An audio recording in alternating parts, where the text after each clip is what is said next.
Alright guys, so I hope you're doing fine as always. Today I'm making another video about this swing trade that I took on LINK USDT. It's a 6.57 hour swing trade.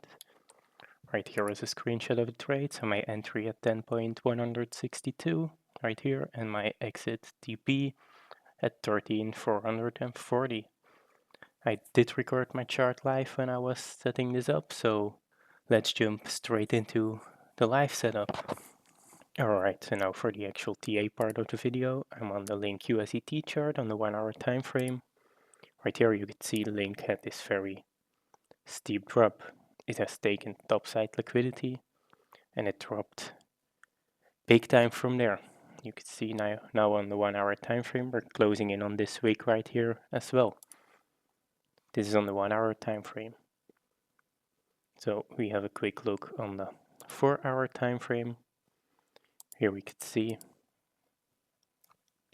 where is it? Here we can see there's multiple wicks in this area. So it's quite a pretty interesting zone on the 4 hour time frame as well. So it's time to draw our liquidity zones.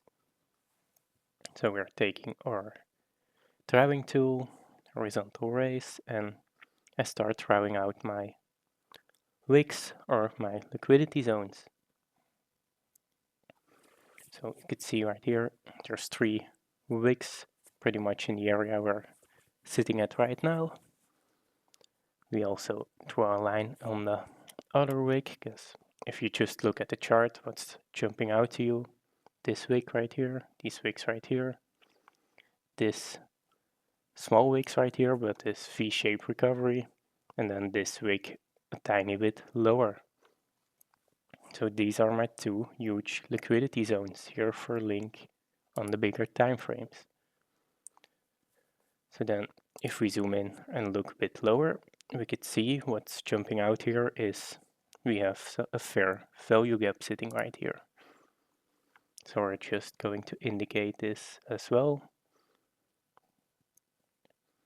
So quite a big fair value gap there, relatively big, and a smaller one sitting just above it. This is quite a small one, not that key of an area, but still it's a small fair value gap right below a big liquidity zone.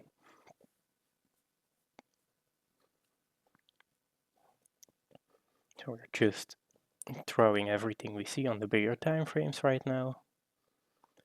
As this is a swing trade, we are just on the 4 hour and the 1 hour time frame. So we're utilizing the bigger time frames. I'm looking for a long position here.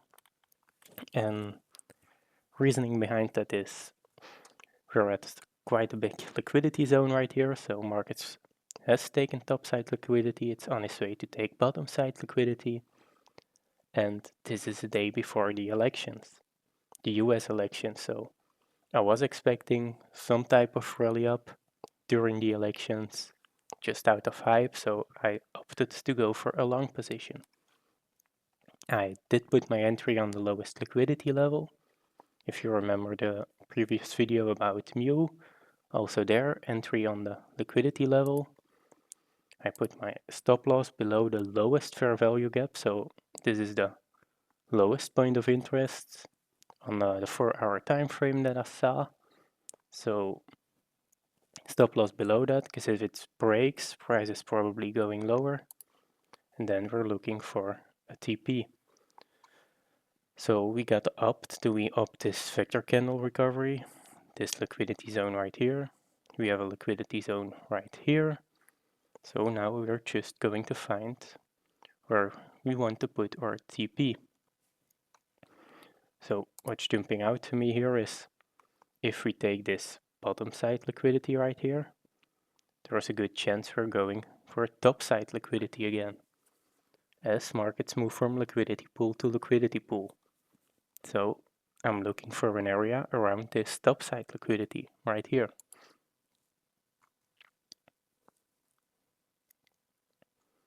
So this is around of above the 13.1 area.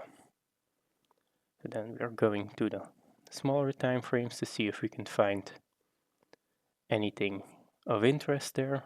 slightly above this liquidity area. And there we could see right here, there's still a tiny bit of a vector candle that is unrecovered. So that's quite an interesting zone for us, as this is just above the big liquidity, the big topside liquidity we were looking for, and it's still a partially unrecovered vector candle, so it's a good area to put our TP. So that's pretty much everything that's to this link trade. Like I said, it's a swing trade in the expectations of a rally during the election day. Entry, liquidity zone, stop loss below the lowest fair value gap, or the lowest point of interest we could see there, and TP on the topside liquidity and vector candle recovery. So that was pretty much all to it. It's not that fancy of a trade, but still a 6.5R. So without further ado, let's go straight into the outro. Alright, so now what can we tell about this trade in hindsight? So we could see on the 4-hour time frame here that price did clear the lowest liquidity level that we did through. We also could see they wicked into the highest fair value gap that we charted, and from there we have this V-shaped recovery. It's a wick into the fair value gap through the liquidity. That's really what we want to see. It's just a wick. It's also a vector candle, so it's only showing more and more strength. So we have taken the bottom side liquidity. From there we see the V shape going to the top side liquidity. You could see here price did shoot through, but this is also the election week, so this is the election weekend. Everything was pumping like crazy. Bitcoin went to new all-time highs. It's a bit over the top, but nevertheless we see it went higher. On the daily time frame we could see they went for this vector candle recovery already, but you got to take profits somewhere. You got to be happy with your profits. You can't be greedy in trading. Stick to your plan, and having a 6.6R trade, I don't think we can complain about that. So yeah, not that fancy of a trade, just a liquidity play and some vectors playing out. So as always, if there are any more questions about this trade, please feel free to leave it in the comment section or on the Discord server, and I'll catch you guys in the next one. Take care and see ya. Bye bye.